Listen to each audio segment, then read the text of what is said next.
కేంద్రం కాంగ్రెస్ ప్రభుత్వం కేంద్రంలో ఉన్నప్పుడు వ్యవసాయ శాఖ మంత్రిగా పనిచేసినటువంటి కేఎం మున్షి గారు దీన్ని ప్రారంభించడం జరిగింది.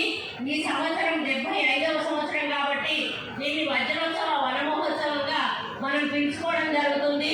మరి అప్పటి నుంచి ప్రతి జూలై మొదటి వారంలో మొక్కలు నాటేటువంటి కార్యక్రమాన్ని మనం తీసుకొని ఇప్పుడు మన ప్రిన్సిపల్ సెక్రటరీ గారు చెప్పినట్టుగా స్టేట్ కింద టార్గెట్ పెట్టుకొని డిపార్ట్మెంట్స్ టార్గెట్ పెట్టి మరి అదేవిధంగా జిల్లాలలో ఉన్నటువంటి జిల్లాకు టార్గెట్ పెట్టి మనం పెద్ద ఎత్తున మొక్కలు పెంచేటువంటి కార్యక్రమాన్ని చేస్తూ ఉన్నాము. అదే పద్ధతిలో ఇళ్లలో కూడా మీరు అడిగిన మొక్కలు తప్పకుండా మరి ఫారెస్ట్ డిపార్ట్మెంట్